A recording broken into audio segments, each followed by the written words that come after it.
ठीक है, तो आज हम पढ़ेंगे टॉपिक नंबर 3, ठीक है, दैट इज प्रीएम्बल।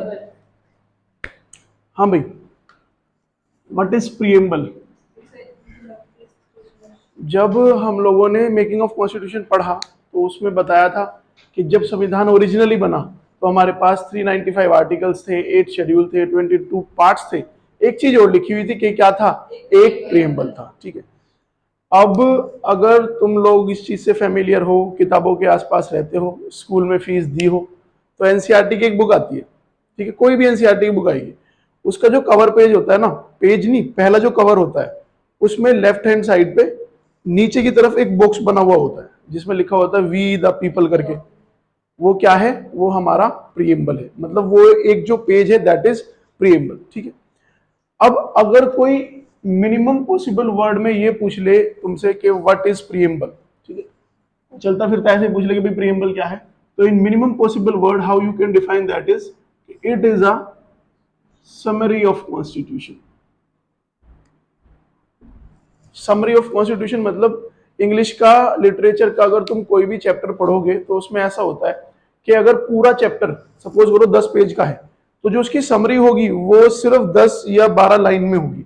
इसका मतलब ये है कि पूरे 10 पेजेस में क्या लिखा हुआ है वो ऑथर, क्या बेटा? हाँ, सार, हिंदी में सार बोलते हैं। हाँ, तो पूरे 10 पेज में क्या लिखा हुआ है वो बताने की कोशिश करेगा उन 10 लाइनों में। ठीक, उसी तरह से हमारे कॉन्स्टिट्यूशन में क्या क्या चीजें हैं, हमारा कंट्री कैसा है और नेचर ऑफ स्टेट क्या है, ऑब्जेक्टिव क्या है, ये सब बताने की कोशिश की जाएगी सिर्फ इस एक पेज में, दैट इज योर प्रीएम्बल। ठीक है, अब क्या ये कोई एक्सक्लूसिव चीज है कि जो सिर्फ इंडिया के पास है? What do mean by exclusive? जो सिर्फ हमारे पास हो। ठीक है, अगर हम ये कहें कि preamble is an exclusive document of India only, तो that will be termed as wrong statement, क्योंकि ये एक्सक्लूसिव नहीं है इंडिया के पास। इंडिया के पास भी है बट एक्सक्लूसिव नहीं है। सबसे पहले ये जो प्रीएम्बल था that was in USA, America.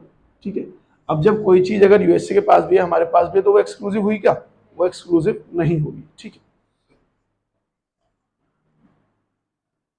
एक स्टेटमेंट में पूछ लेते हैं, एन ए पालखी वाला,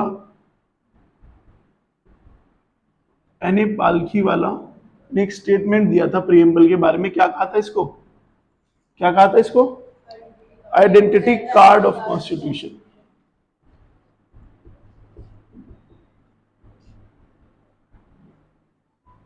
स्टेटमेंट में पूछ लेता है कि ये वाला स्टेटमेंट इसका था क्या, या मैच द कॉलम में पूछ लेता है। ठीक है, तो हमें पता होना चाहिए कि एन ए पालखी वाला ने कहा था आइडेंटिटी कार्ड ऑफ कॉन्स्टिट्यूशन। अब इसके इंग्रेडिएंट्स क्या हैं? प्रीएम्बल के इंग्रेडिएंट्स मतलब इंग्रेडिएंट्स समझते हो कि अगर जब हम कोई चीज खाने की आते हैं लेके, तो उसमें लिखा रहता है कि इसमें इंग्रेडिएंट्स ये हैं, कि यानी इसमें ये चीजें हैं। ठीक है, तो प्रीएम्बल के मेनली 4 इंग्रेडिएंट्स हैं।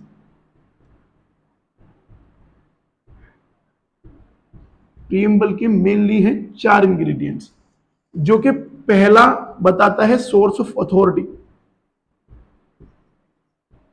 कि इस कॉन्स्टिट्यूशन की, इस प्रीएम्बल की सोर्स ऑफ अथॉरिटी क्या है।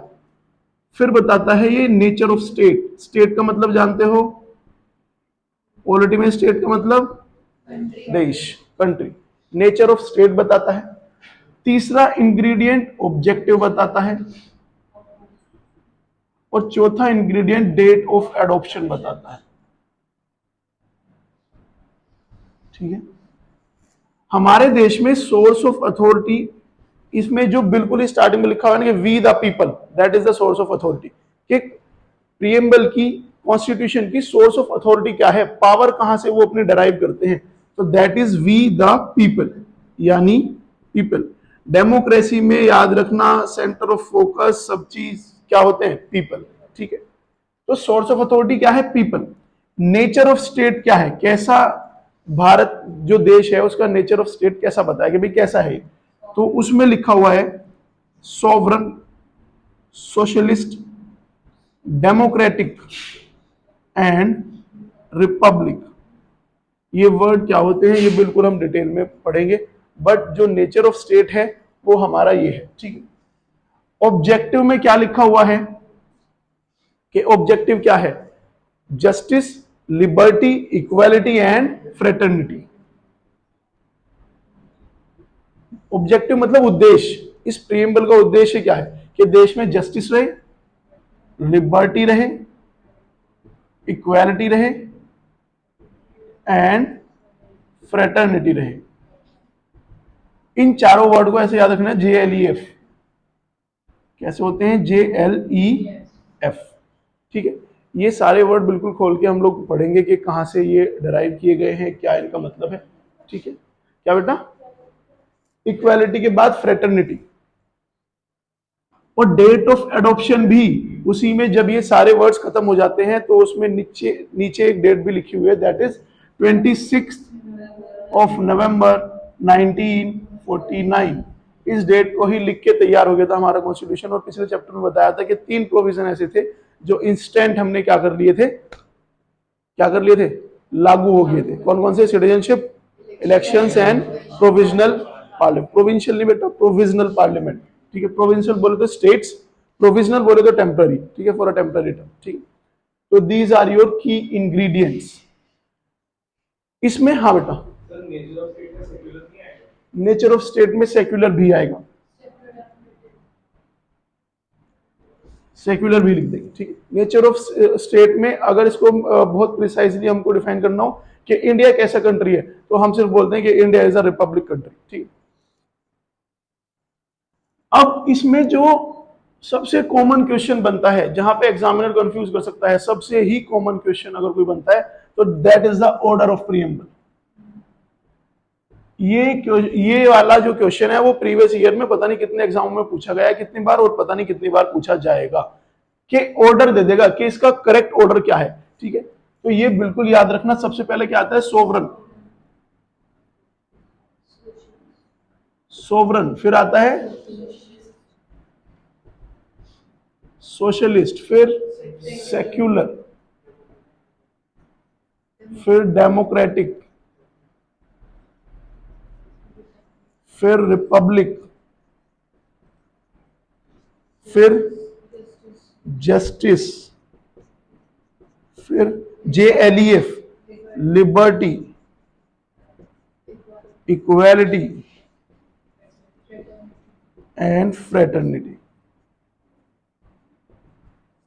फ्रेटर्निटी के बाद इंटीग्रिटी ऑफ स्टेट भी जोड़ा हुआ है। ठीक है, so this is your correct order of preamble. अब इसमें देखो एग्जामिनर करेगा क्या, मतलब 99% एग्जामिनर क्या करता है कि इतना तो बच्चों को याद रहता ही है कि भाई सोवरन पहले आएगा, तो क्या करेगा? सोशलिस्ट को सेक्युलर की जगह डाल देगा और सेक्युलर को सोशलिस्ट की जगह डाल देगा। एक तो कंफ्यूज करने की कोशिश करता है यहाँ, तो मेक श्योर कि तुम्हें याद रहे कि सेक्युलर 3rd नंबर पे है, ना कि 2nd नंबर पे। ठीक, उसके बाद अगर कहीं पे कंफ्यूज करेगा तो that is liberty and equality. Liberty की जगह डालेगा इक्वालिटी को, और इक्वालिटी की जगह डालेगा लिबर्टी को। ठीक है, तो मेक श्योर इस रॉन्ग नंबर में तुम लोग ना फंसो। ठीक है, सबसे कॉमन क्वेश्चन इसमें यही बनता है।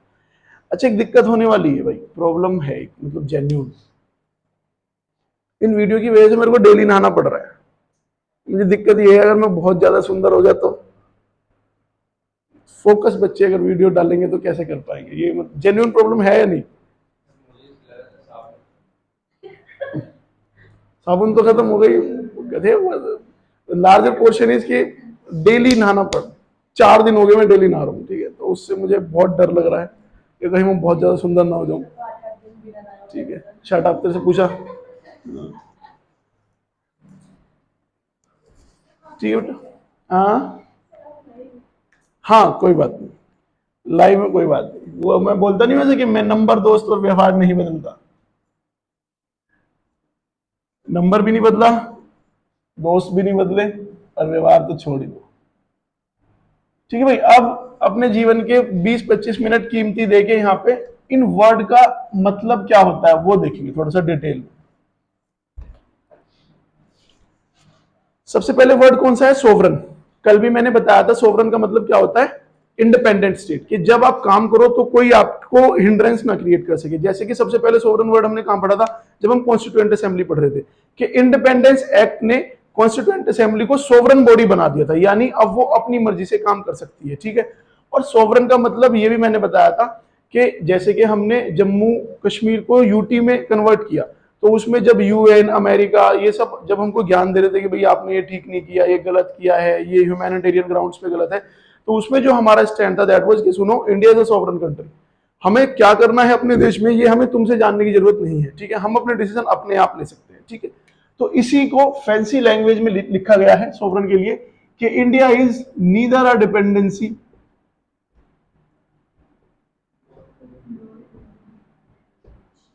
nor a dominion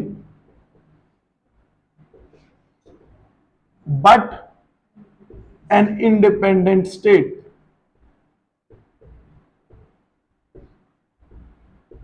जिन बच्चों ने मॉडर्न इंडियन हिस्ट्री पढ़ी है उन्हें डोमिनियन वर्ड याद आ रहा होगा कि नीदर अ डोमिनियन।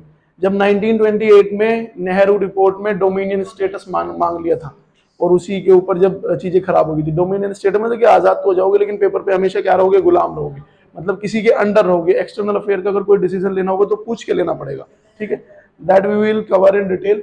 अभी के लिए सिर्फ इतना याद रखो, neither a dependency nor a dominion but an independent state.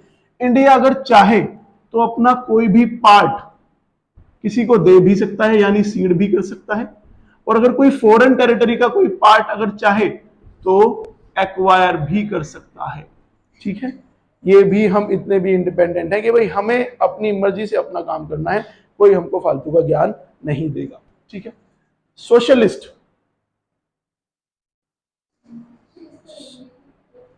Neither a dependency यानी किसी और के ऊपर निर्भर नहीं है, नॉर अ डोमिनियन के, ना ही किसी के अंडर काम करेगा, बट एन इंडिपेंडेंट स्टेट, बिल्कुल पूर्ण रूप से स्वतंत्र है और अपनी मर्जी से काम करेगा, ठीक है। सोशलिस्ट, इसने कहा कि India is a socialist country, कि यानी जो देश काम करेगा वो किसी प्राइम मिनिस्टर के लिए काम नहीं करेगा, किसी प्रेसिडेंट के लिए नहीं काम करेगा, किसी बड़े आदमी के लिए, पैसे वालों के लिए काम नहीं करेगा।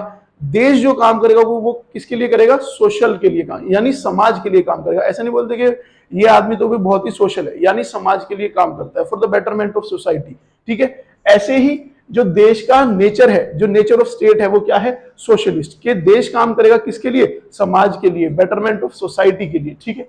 इस सोशलिस्ट से ही याद आया कि आईएनसी का एक सेशन हुआ था जिसने सबसे पहले जिसमें आईएनसी ने पैटर्न अडॉप्ट किया था, किस पे, सोशलिस्ट पैटर्न पे। उस सेशन को याद रखना, आईएनसी का अवधि सेशन था 1955 का, आजादी के बाद अवधि सेशन। इसमें इंडियन नेशनल कांग्रेस ने भी अडॉप्ट किया था कैसा पैटर्न, सोशलिस्ट पैटर्न, ठीक है। अब सोशलिज्म भी भाई दो तरह के होते हैं, फॉर योर नॉलेज, सोशलिज्म भी दो तरह के होते हैं। एक होगा डेमोक्रेटिक सोशलिज्म,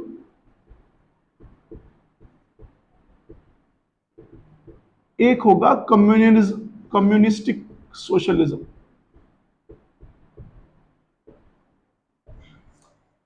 बताओ हमारे यहां कौन सा है, इसका मतलब क्या होता है, कम्युनिज्म वाली थ्योरी नहीं सुनी, वेयर गवर्नमेंट ओन्स एवरीथिंग, यानी that was prevailing at the time in Russia under marks and Stalin. Marks ये कैपिटलिज्म वाली थ्योरी गए थे देखे, उसके बाद communism was developed by Stalin, ठीक है, वो सब था। तो हमारे यहां ये नहीं है, हमारे यहां कौन सा पैटर्न है, डेमोक्रेटिक सोशलिज्म का, ठीक है। हमारे सोशलिज्म को ऐसा बोलते हैं कि Indian socialism is blend of, blend समझते हो, मिश्रण of Gandhian and Marxism. Karl Marx का नाम सुना है किसी ने, जिसने पूंजीवाद के लिए, कैपिटलिज्म के अगेंस्ट मतलब चीजें कही है कि भाई कैपिटलिज्म सबसे बड़ा खतरा है इस वर्ल्ड के लिए, तो वी शुड शिफ्ट टू कैसी सोसाइटी, कम्युनिस्ट सोसाइटी, ठीक है। तो मार्क्स की आइडियोलॉजी और गांधी कैपिटलिज्म के बहुत खिलाफ भी नहीं थे और ऐसे भी नहीं थे, मतलब इनकी अपनी ही एक आइडियोलॉजी थी, वो मैं बताऊंगा। बट अभी के लिए सिर्फ इतना जान लो कि इंडियन जो सोशलिज्म है वो इन दोनों का क्या है, ब्लेंड है, मिश्रण है इनका, ठीक है। दैट इज योर सोशलिस्ट, ठीक है। सोशलिस्ट वर्ड समझ में आया। नेक्स्ट इज सेक्युलर, हिंदी में इसको बोलते हैं धर्मनिरपेक्ष, कल भी बताया था, यानी नो ऑफिशियल रिलीजन,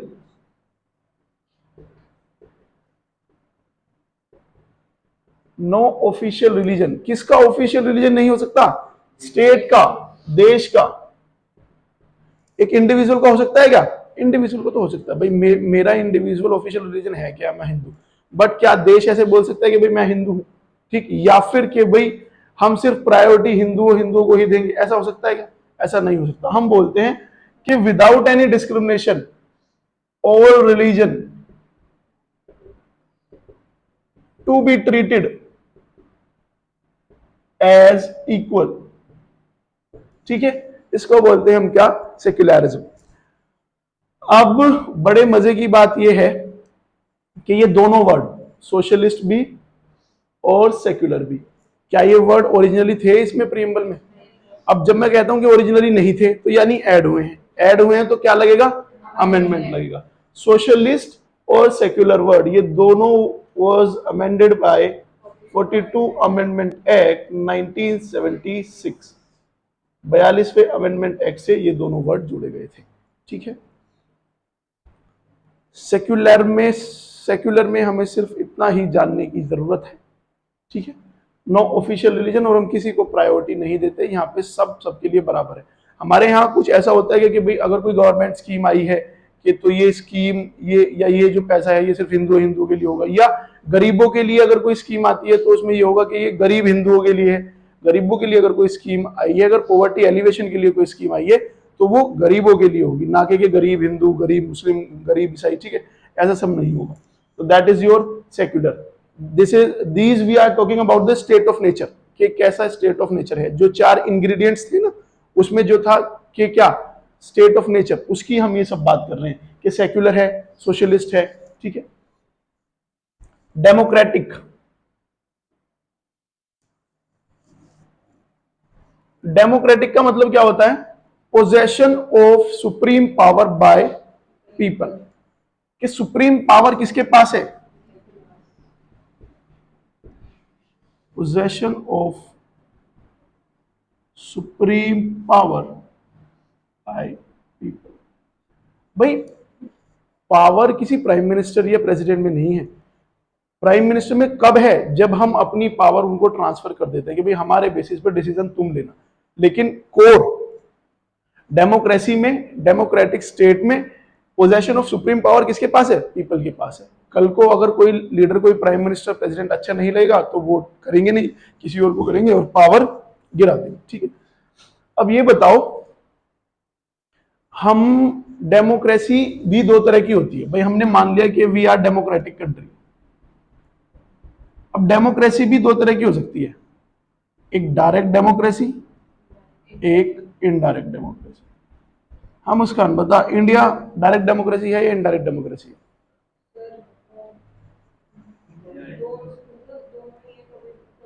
दोनों नहीं है बेटा, डेमोक्रेसी में ब्लेंड नहीं देख सकते हम, इनडायरेक्टली, पक्की बात।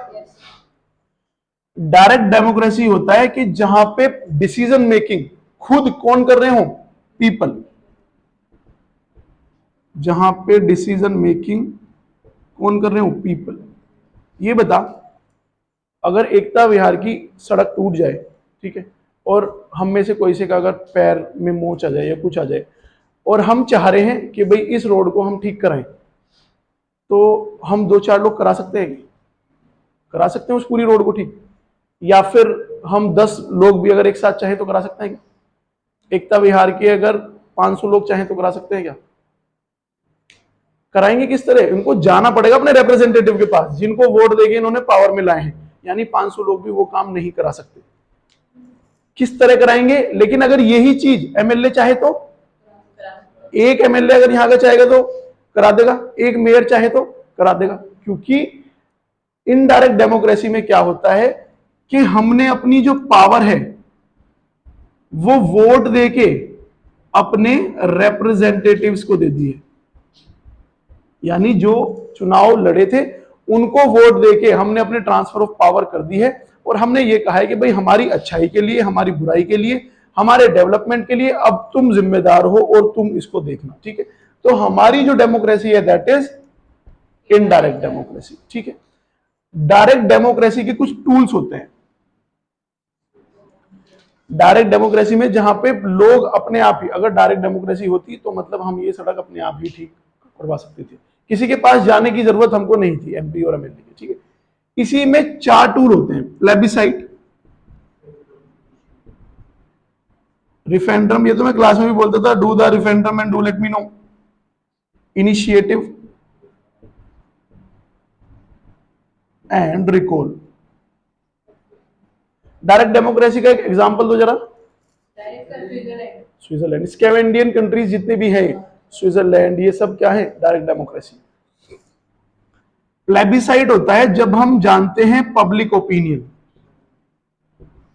जब हम लोगों की राय जानने की कोशिश करते हैं, जब हम आम आदमी की राय जानने की कोशिश करते हैं कि भाई कौन आदमी क्या कहना चाह रहा है, उसको हम क्या बोलते हैं, प्लेबिसाइट।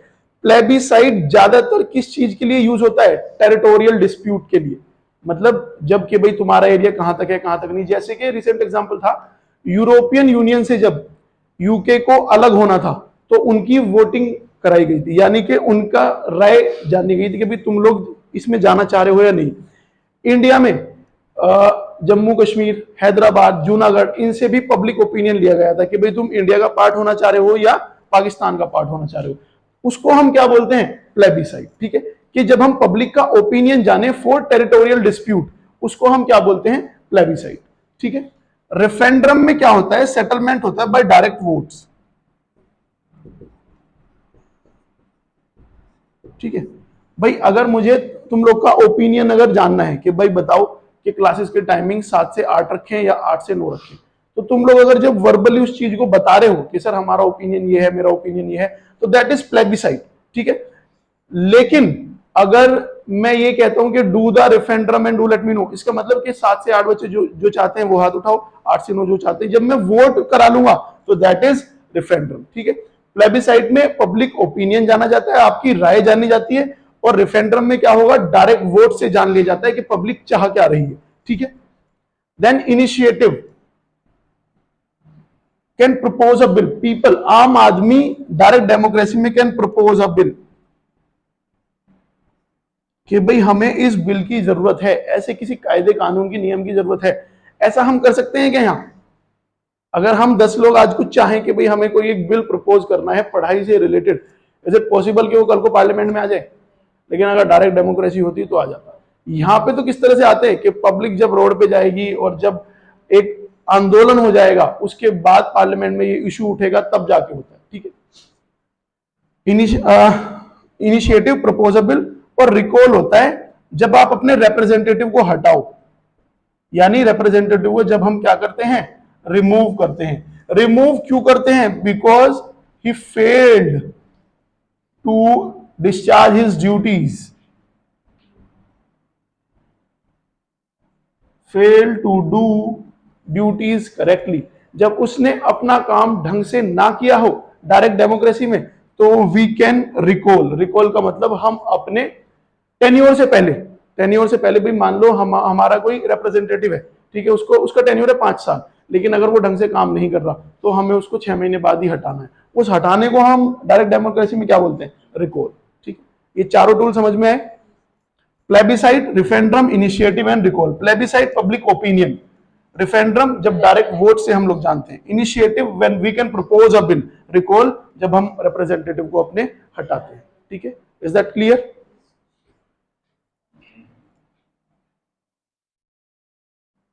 ठीक बेटा,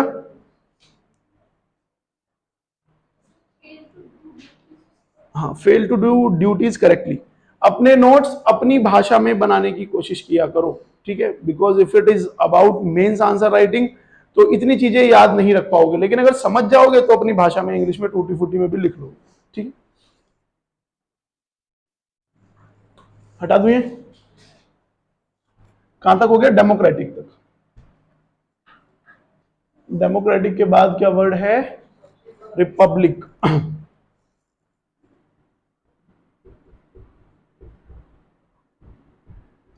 रिपब्लिक का मतलब है बेटा, मतलब कि we have an elected head, not a nominated head, head like you can हो, ठीक।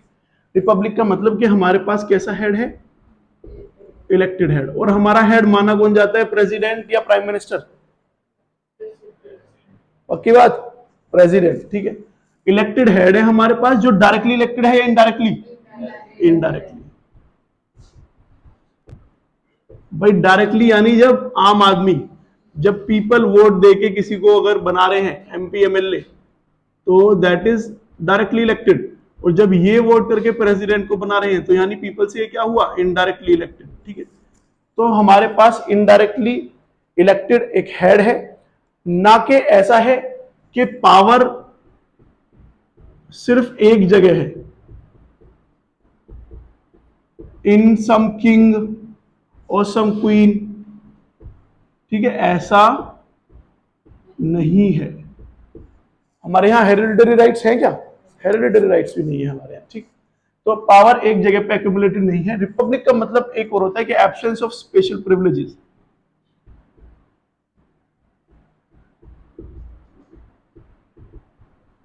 ये इक्वालिटी का भी मतलब यही होता है, एब्सेंस ऑफ स्पेशल प्रिविलेजेस। ठीक है, कि किसी को भी स्पेशल प्रिविलेज नहीं है, सब क्या है, एक समान है, उसी को इक्वालिटी भी बोलते हैं। बट ये रिपब्लिक रिपब्लिक का भी एक वन ऑफ द एस्पेक्ट है।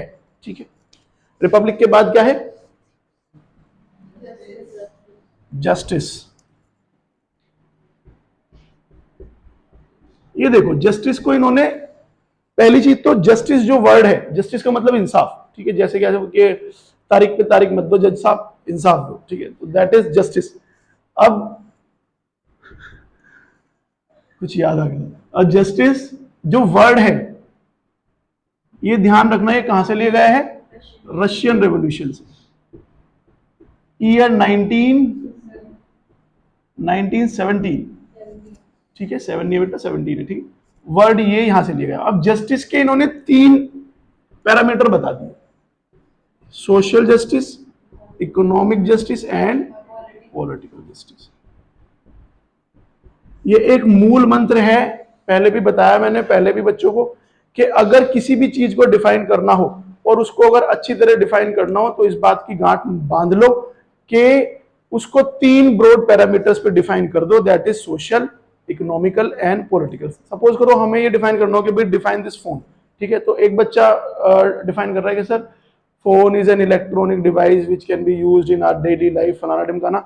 और एक स्टूडेंट इसी को बहुत अच्छी तरह से बोल रहा है कि sir phone can be defined on 3 broad parameters, social, economic and justice, social, economic and political. Socially, we can use mobile for this and that. Economically, mobile can be used for this and that. Politically, it is good for electoral roles, to know the voting age, to if you are eligible for vote or not. इस तरह से अगर कोई करके बोल रहा है तो ज्यादा अच्छा इंपैक्ट किसका होगा, पहले वाले का या दूसरे वाले का? इस दूसरे वाले का। ठीक है, तो किसी भी चीज को अगर डिफाइन करना हो, किसी भी चीज को, ये हैक है, मतलब अगर तुम इसको जोड़ दोगे ना तो सब चीजों को बहुत अच्छे से डिफाइन कर पाओगे। किसी भी चीज को अगर डिफाइन करना है तो social aspect, economic aspect and political aspect. ठीक है, इसमें ज्यादा समझने लायक कुछ और चीज नहीं है कि जस्टिस का मतलब यह है कि भाई इंसाफ होना चाहिए, सामाजिक तौर पे भी, समाज में भी लोग ऊपर नीचे होते हैं, तो ये ना देखा जाए कि समाज में किसका क्या स्टेटस है, जस्टिस सबके लिए सेम हो। फिर इकोनॉमिकल भी कि भाई पैसा ना देखा जाए, किसी के पास अगर पैसा ज्यादा है तो उसको इंसाफ मिलेगा, अगर किसी के पास कम है तो उसको इंसाफ नहीं मिलेगा, ऐसी भी कोई हिंड्रेंस नहीं होनी चाहिए। ठीक है, और पॉलिटिकल, राजनीतिक स्तर में भी ऐसा नहीं होना चाहिए कि किसी के साथ इंसाफ इस तरह से ना हो। ठीक है, तो जस्टिस का मतलब सिर्फ इतना सही है कि सोशल, पॉलिटिकल एंड इकोनॉमिकल। एक वर्ड है डिस्ट्रीब्यूटिव जस्टिस।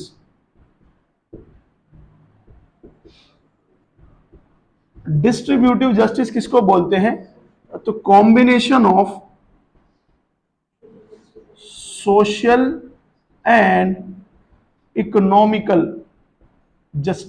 ठीक है, हाँ, सोशल एंड इकोनॉमिकल जस्टिस या इकोनॉमिक जस्टिस, उसको हम क्या बोलते हैं, डिस्ट्रीब्यूटिव जस्टिस। ठीक है, इसको लिख लेना ध्यान से कि distributive justice is a combination of social and economical. Examiner अगर यहां कंफ्यूज करेगा तो या तो सोशल या तो इकोनॉमिकल की जगह क्या डाल देगा, पॉलिटिकल। और याद रखना पॉलिटिकल एस्पेक्ट नहीं है डिस्ट्रीब्यूटिव में। ठीक है, इज दैट क्लियर? जस्टिस के बाद क्या है, JLEF, लिबर्टी। अच्छा, ये वर्ड जो है ना, लिबर्टी, इक्वालिटी एंड फ्रेटर्निटी, इसको बोलते हैं ट्राइनिटी। ट्राइनिटी यानी तीन चीजें। तो संविधान ने बताया कि इस ट्राइनिटी को अलग अलग ट्रीट ना किया जाए, कि लिबर्टी अलग है, इक्वालिटी अलग है, फ्रेटर्निटी अलग है, ये तीनों अलग नहीं है। ये ट्राइनिटी तीनों का ही मतलब एक है, ठीक है। तो जस्ट बिकॉज ये ट्राइनिटी है तो इसको अलग अलग ट्रीट ना किया जाए, इन तीनों वर्ड को एक साथ ही और एक समान ही ट्रीट किया जाए, ऐसा भी बताया जाता है, ठीक। अब ये जो तीनों वर्ड है, लिबर्टी, इक्वालिटी एंड फ्रेटर्निटी, ये लिए गए हैं from French revolution. French revolution की डेट क्या है?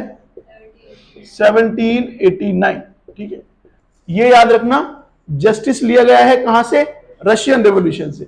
लिबर्टी, इक्वालिटी एंड फ्रेटर्निटी कहां से लिया गया है? फ्रेंच रेवोल्यूशन से, ठीक है, याद रहेगा, ठीक है। अब लिबर्टी देखो क्या होता है। Liberty can be defined absence of रेस्ट्रेंट्स।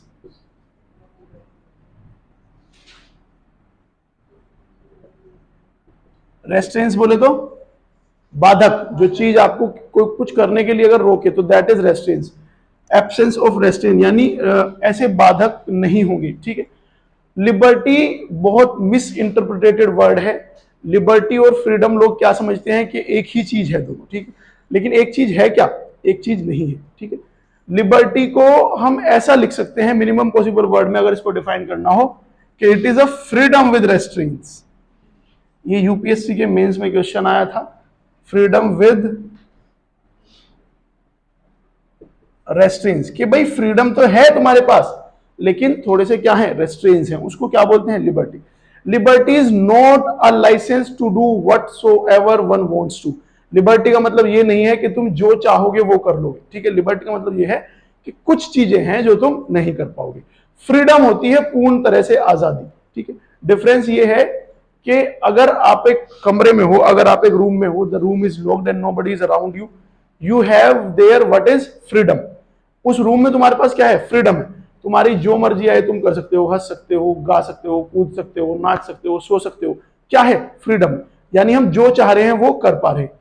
लेकिन क्लासरूम में फ्रीडम है क्या? क्लासरूम में there is a certain decorum that one has to maintain, ठीक। अब यहां तुम हंस लोगे, चिल्ला लोगे या कुछ कर लोगे क्या? दही नहीं तोड़ दूंगा मैं, ठीक है। तो हाँ, यहाँ पे क्या है? यहाँ पे फ्रीडम है भाई। फ्रीडम ऐसी है कि कुछ डाउट हो पूछ सकते हैं, कुछ प्रॉब्लम हो बोल सकते हैं, लेकिन कुछ चीजें हैं जो नहीं कर सकते।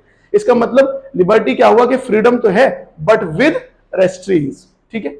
समझ में आया? जैसे कि इंडियन गवर्नमेंट आपको गन देती है, लाइसेंस्ड गन होती है, कट्टों की बात नहीं कर रहा मैं, लाइसेंस्ड गन देती है या नहीं देती है, और उसके साथ कारतूस भी आते हैं। एक साल में कुछ एक सर्टिफाइड अमाउंट होता है कि जो आपको कारतूसों का मिलेगा। अब आपके पास बंदूक भी है और सरकार ने कारतूस भी दिया, डज दैट मीन कि तुम जिसको चाहो उसको मार दोगे? अगर जिसको चाहो उसको मार दोगे वो होता फ्रीडम, लेकिन क्या है? लिबर्टी है, ठीक है। लिबर्टी है और इसी को हमने दिया हुआ है कि लिबर्टी को प्रीएम्बल में जब एक्सपेंड किया है ना, तो इसी को बोला है कि liberty of expression, liberty of thoughts, कि आप जो चाहो वो बोल सकते हो, आप जैसा चाहो किसी को देख के एक्सप्रेशन दे सकते। एक्सप्रेशन भी भाई मोड ऑफ एक्सप्रेसिंग थिंग्स है। किसी को देख के हम बड़ा अच्छा सा मुंह बनाते हैं और किसी को देख के इतना खराब सा मुंह बनाते हैं, तो वो भी क्या है? एक्सप्रेशन है, वो भी हम एक्सप्रेस कर सकते हैं, वो भी हमारे लिबर्टी के अंदर ही आता है, ठीक है।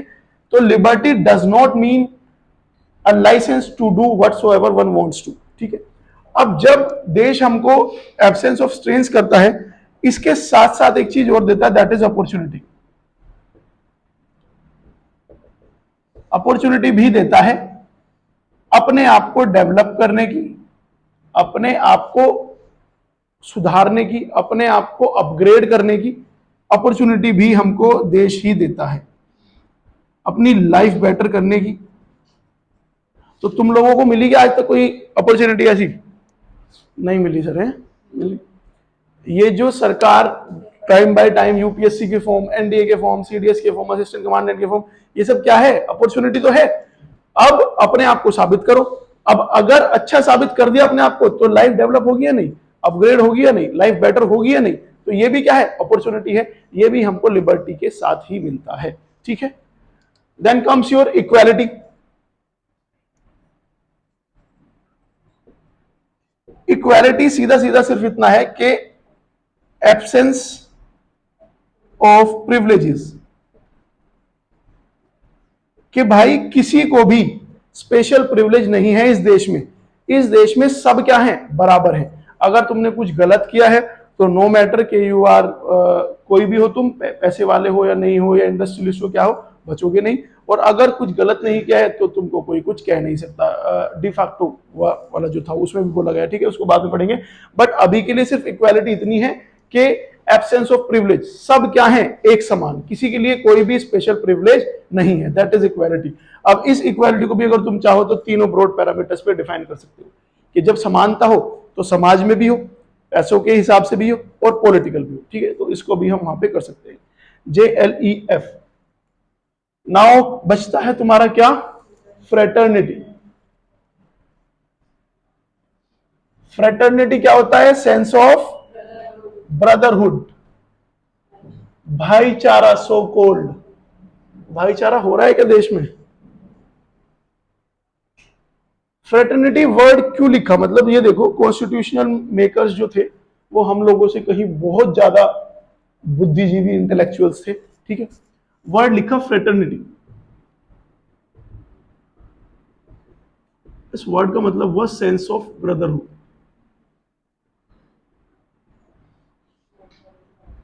भाईचारा। क्योंकि जब संविधान बना था उस टाइम पे भी हम जानते थे, कॉन्स्टिट्यूशन मेकर जानते थे कि India is a land of diversity, it is a land of peculiarities, विभिन्नताओं का देश है। एक क्लास में अगर 50 बच्चे बैठे हुए हैं तो इट इज ऑल्सो पॉसिबल कि बच्चे 50 है और कास्ट कितनी है, 20। कि अगर ठाकुर भी है तो कौन सा ठाकुर है, ब्राह्मण भी है तो कौन सा ब्राह्मण है, जाट भी है तो कौन सा जाट है, ठीक है। तो एक ही कैटेगरी में बहुत सारी जातियां हैं। अब सोचो पूरे इंस्टीट्यूट में कितनी होंगी, फिर पूरे देहरादून में कितनी होंगी, पूरे उत्तराखंड में कितनी होंगी, पूरे देश में कितनी होगी, कितनी सारी जातियां हैं, मतलब हजारों। तो देश ने कहा कि भाई इरिस्पेक्टिव ऑफ दैट, ये जाति बिरादरी ये धर्म ये तो सब कुछ तुम साइड में रख के कैसे रहना, भाईचारे से रहना, हारमनी से रहना, प्यार से रहना, ये प्रियम्बल में भी है, ठीक है, और ये हमारा फंडामेंटल ड्यूटी में भी है, ठीक है। फंडामेंटल ड्यूटी जब पढ़ेंगे तो उसमें हम देखेंगे एक वर्ड आएगा हार्मनी, ठीक है। तो that is your fraternity. Fraternity में ये भी कहा गया है, जब इसको इंटीग्रिटी से जोड़ा गया है, कि के मुंशी नाम सुना है, ड्राफ्टिंग कमेटी में थे ये, इन्होंने कहा फ्रेटर्निटी पे और इंटीग्रिटी पे, इन्होंने कहा था कि every individual personality of every individual, personality of every individual is sacred। sacred समझते हो, sacred क्या होता है, पवित्र। कि भाई हर एक इंसान की अपनी पर्सनैलिटी है पवित्र, उसको कोई भी भंग नहीं कर सकता, उसको कोई भी खराब नहीं कर सकता। नो मैटर कौन कहां से बिलोंग कर रहा है, पॉलिटिकली कितना स्ट्रांग है, इकोनॉमिकली कितना स्ट्रांग है, हर एक आदमी की अपनी पर्सनल इंटीग्रिटी है, पर्सनल सेल्फ रिस्पेक्ट है, पर्सनैलिटी है अपनी, और उसको अगर उसने कुछ गलत नहीं किया तो उसको कोई भी खराब नहीं कर सकता, ठीक है। हाँ भाई, वर्ड ये हो गए पूरे। अब ये बताओ 42 अमेंडमेंट एक्ट से कौन से 3 वर्ड ऐड हुए थे। अब अमेंड से याद आया कि प्रियम्बल पे क्वेश्चन उठा कि इज प्रियम्बल अमेंडेबल, क्या इसको अमेंड किया जा सकता है, सुधार किया जा सकता है, क्या किया जा सकता है, कैसे पता हमें कि पहले भी हुआ है। 42 अमेंडमेंट एक्ट 1976 में 3 वर्ड ऐड हुए थे, 3 वर्ड थे, सोशलिस्ट, सेक्युलर और इंटीग्रिटी। ये 3 वर्ड ओरिजिनली थे ही नहीं। सेक्युलर कितना घिसा जाता है वर्ड, न्यूज में, न्यूज़पेपर में, हर जगह, और ये ओरिजिनली कॉन्स्टिट्यूशन मेकर्स ने रखा ही नहीं था, ठीक है। अमेंडेबिलिटी का जो सुप्रीम कोर्ट का एक जजमेंट भी याद रख लो, Berubari versus union of India case 1960, इसमें कहा था कि प्रियम्बल अमेंडेबल है। क्या कहा था, इसके 2 जजमेंट हैं, एक में तो इसने कहा था कि प्रियम्बल अमेंडेबल है, एक में यह भी कहा था कि प्रियम्बल पार्ट ही नहीं है कॉन्स्टिट्यूशन का, ठीक है। But right now we are talking only about the amendability, कि क्या प्रियम्बल अमेंडेबल है। इसने कहा था कि yes it is amendable, provided कि बेसिक स्ट्रक्चर खराब ना हो, ठीक है। This was all about the amendability. अब पार्ट, कि क्या प्रियम्बल पार्ट है कॉन्स्टिट्यूशन का, अब इसके लिए हमको 3 केस याद रखने हैं रेफरेंस के लिए। अगर ऐसे अच्छे से, मतलब अगर तुमसे पूछा गया कि is preamble a part of constitution, अगर तुमने बोल दिया कि यस, ठीक है, और अगर फिर तुम इसी चीज को बहुत अच्छे से बोल रहे हो कि in Berubari versus union of India case 1960 it was declared that it is not a part of constitution. Then comes your Keshav Nanda Bharti case which declared that it is a part of constitution. Then in LIC versus Union of India case it was declared that it is not just a part but an integral part of constitution. Difference है, ठीक है। तो पहले इसमें क्या कहा कि Berubari versus union of India case में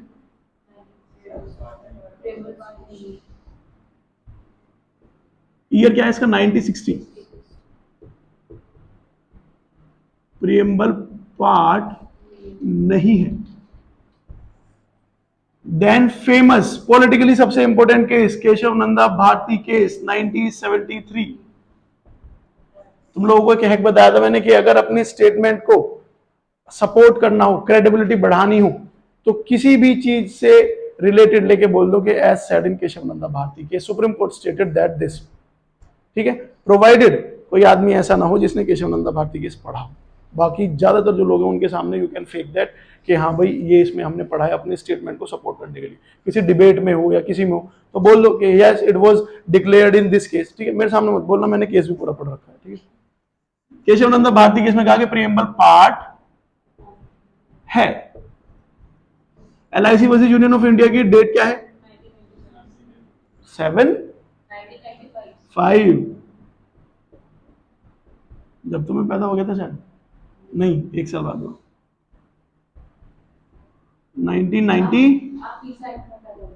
हाँ, अबे जब मैं पैदा हुआ जब पीसा एक्ट आया था।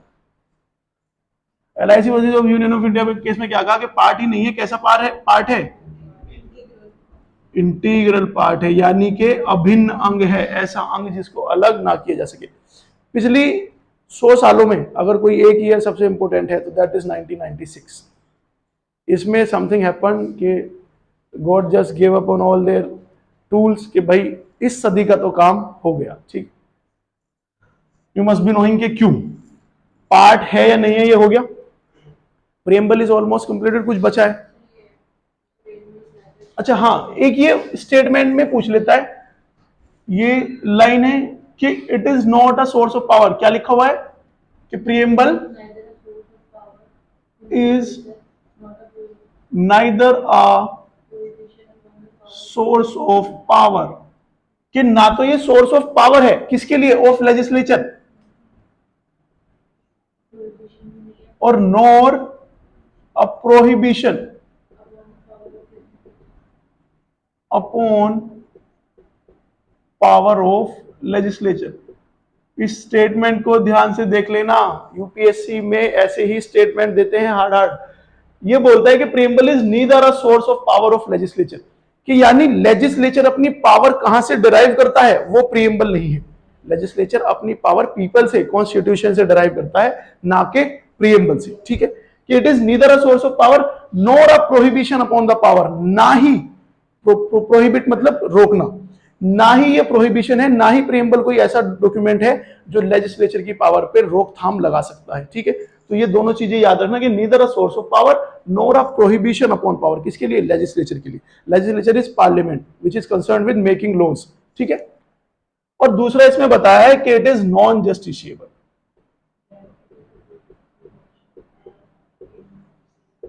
नॉन जस्टिशिएबल का मतलब होता है बेटा अगर कोई चीज तुम्हें संविधान ने प्रॉमिस किया कि तुमको ये चीज मिलेगी और अगर वो चीज तुमको ना मिले तो you can approach to courts, और कोर्ट्स फिर तुम्हें वो चीज दिलवाएंगे, उसको हम बोलते हैं जस्टिशिएबल इन नेचर। लेकिन कोई ऐसी चीज कि जो मेंशन हो लेकिन अगर वो हमें ना मिले तो हम कोर्ट ना जा सके, उसको क्या बोलते हैं, नॉन जस्टिशिएबल। तो इट इज नॉट एनफोर्सेबल। अब इसको तुम ऐसा ही देख लो कि सेंस ऑफ ब्रदरहुड है, फ्रेटर्निटी है, भाईचारा है, लेकिन ऐसा है क्या कि अगर कोई भाईचारा फॉलो नहीं कर रहा तो दूसरे वाला आदमी कोर्ट में चला जाएगा कि सर देख लो इसको, ये भाईचारा फॉलो नहीं कर रहा, ठीक है ना। तो इट इज नॉन जस्टिशिएबल मतलब नॉट एनफोर्सेबल बाय कोर्ट्स। आपके सेंस ऑफ ब्रदरहुड या सेक्युलरिज्म को अगर कोई फॉलो नहीं कर रहा तो आप कोर्ट नहीं जा सकते कि भाई देख लो ये ऐसा कर रहा है। जस्टिशिएबल बहुत कम चीजें हैं हमारे संविधान में, and one of them is fundamental rights which is meant to be the most important. ठीक है, और कुछ तो नहीं बचा इसमें? Amendability I have told under article 368 वो सब। ठीक है, ठीक है। So that is it for your preamble. इससे ज्यादा प्रियम्बल में कुछ भी बाहर नहीं आएगा। एक बार एम लक्ष्मीकांत के चैप्टर की रीडिंग कर लोगे, your this topic will be intact no matter from where the question has been asked, you can amply almost solve every question related to preamble. Okay, this is me Himanshu Som signing off. Will meet you in the next lecture of कौन सा, union territories वाला। ठीक है।